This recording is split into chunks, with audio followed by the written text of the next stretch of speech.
Mom, get the camera. It's tie-dye, dude. Thinking about this, it's like the Fermi paradox. Yes, yes, I do. Yeah, Yes. so I always think that's such an interesting thing. Is like if you look at like we know that there's millions of solar systems out there. There's hundreds of thousands of habitable planets that could host life, Right. and so mathematically, it makes sense that there should have been some other kind of intelligent life that has existed at some point before us, because we're not like super young. We've been around for billions of years, and so like where is it? That's the interesting question. Is we've got this gigantic, vast universe. We've got all these planets. We've got all these solar systems. Where is the other life? Right. And did it potentially show up at some point? I was like, I love that conceit of the movie Stargate, that all those gods they were drawing, in hieroglyphics were actually like that's what they look like. They weren't Right. exaggerating. You weren't They just looked exaggerating. like that. I thought that was a really cool kind of interpretation of that idea. But Hmm. yeah, kind of going back to what you were saying about this idea of things that seem fringy until they're proven, like cryptozoology.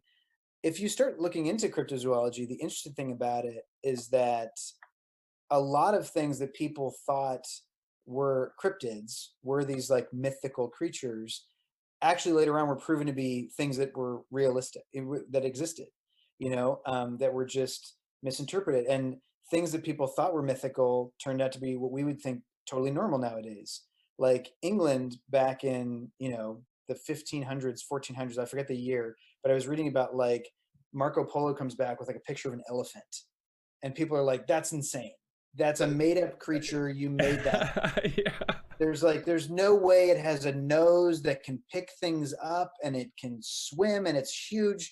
And then it's like you go and see it and you're like, oh my God. It wasn't until I think they brought one back from Africa for like the king's personal zoo that people could go see it and be like, oh, this is not such a crazy thing. There was actually this great exhibit I went to at the Getty Center a couple months ago, which was this collection of all the old paintings of mythological creatures.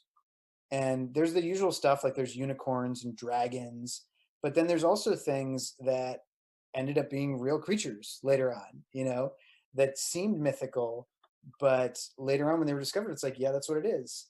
And I think if we look at some of the things we know really well, we would think that seems like you made that up. Like a Yeah. kangaroo, there's an animal that has a pouch that its babies are born in and it live in there and it hops around and it can go like that seems crazy. That seems But that's a insane. real thing. That seems Or like a even an elephant with a nose that picks up. You're right. I mean, it's if somebody were to, if I didn't know elephants exist and somebody tried to explain an elephant to me, I would think they legitimately were off the rocker. totally. There's And I there's think we think, too, it's like because we have access to Google and we kind of grow up knowing about science, I think we think, oh, well, I know what's real and what's mythical nowadays. sure. But, people are like scientists are going to like the bottom of the ocean and they're finding creatures they've never seen before that do crazy things. Like I was reading about these jellyfish that live 2 miles down. So their whole environment is super dark. And the way they communicate is they light up their chests with like light displays of different colors. And they're literally just studying these things, but they're thinking these things are like literally creating sentences. Like at the end of Close Whoa. Encounters of the Third Kind, where they're Yeah. flashing the lights, Right. the Yeah. creatures are kind of doing that to communicate. And that's Whoa. another thing where it's like that's that seems like a magical thing that you would say. Like here's a So creature that communicates with colors. so they think that these jellyfish emit different lights to create different words, and they're able Yeah, to like put these different ideas. So words. they could say like, there's food over here. And like they could create a light in this Whoa. direction, or there's a predator in this direction. Like they have a certain color for that. And again, Right. they're still figuring out what it is.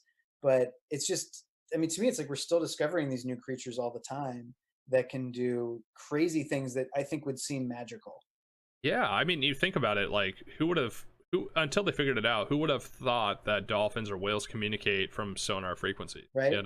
So I'm sure there's a ton that is undiscovered still across America. Well, let me rephrase. I feel confident there's a ton still For sure. undiscovered in our oceans and also in even on land. I mean, we have a huge cavern system in America that people supposedly keep going missing, and there's a lot of ufology lore behind that. But also, there could be other creatures that we don't know exist, and maybe we're just a tasty meal for whatever these creatures may be living inside these underground cavern systems. And there seems to be a lot of people going missing in national state parks that are connected, just so happen to connect these giant underground cavern systems.